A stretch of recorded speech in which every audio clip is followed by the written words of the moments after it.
অনেক দিন বাদে একটা বিয়েবাড়ি নিমন্ত্রণ পেয়েছি। আমাদের পাড়ার একটা দাদার সেদিন বউ ভাত ছিল, তাই কাজ থেকে ফিরে একটু ফ্রেশ হয়ে রেডি হয়ে নিয়েছিলাম যাব বলে। তবে মেকআপ করতে করতে ভাবলাম আজ একটা ভিডিও বানাই তোমাদের সাথে শেয়ার করব। তাই ছোট ছোট অনেকগুলো ভিডিও করেছি, সেগুলোই এখন এক জায়গায় করে তোমাদের সাথে শেয়ার করছি। যাই হোক, এই যে আমি রেডি হয়ে নিয়েছি, এবার চললাম বিয়েবাড়ির দিকে। আর যেহেতু একদম বাড়ির কাছে বিয়েবাড়িটা, তাই যেতে সেরকম খুব একটা সময় লাগেনি।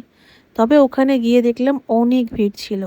নতুন বউকে তো দেখতে ভীষণ মিষ্টি লাগছিল সেদিন।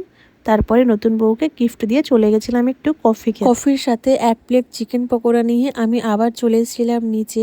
আর এখানে সেদিন আমার পার্টনার হয়েছিল কানু, আমরা দুজনে মিলে একটু চিকেন পকোড়া খেয়ে একটু নিচে গেছিলাম গেটের সামনে একটা ভিডিও বানাবো বলে। কারণ গেটটা ভীষণ সুন্দর সাজানো হয়েছিল, আমি ওঠার সময় ভেবেছিলাম একটা ভিডিও বানাবো, কিন্তু তখন প্রচণ্ড ভিড় ছিল তাই কোনো ভিডিও বানাতে পারিনি। আর এই ফাঁকে একটা ভিডিও বানিয়ে নিয়ে আমি ওপরে গেছিলাম রাত্রেবেলা খাওয়া দাওয়া করতে। বিয়েবাড়িতে যেহেতু অনেকটা ভিড় ছিল, তাই আমরা ভাবলাম একটু তাড়াতাড়ি খেয়ে নিলেই বোধহয় ভালো হবে।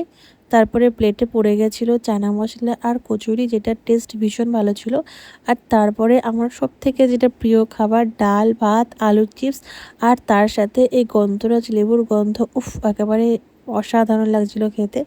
তো তারপরে রাত্রিবেলা আমরা খাওয়া দাওয়া করে বাড়ি আসার সময় দেখছিলাম আমাদের পাড়ার সবাই একটু ডান্স করছে। তো এখানে আমিও একটা ছোট্ট ভিডিও নিয়ে নিয়েছিলাম সবার। আর এইগুলোই তো স্মৃতিও থাকবে, এই মজা আনন্দগুলো। ব্যাস, এই তো সেদিনের মতো আমার বিয়ে বাড়ির ভিডিও এটাই ছিল।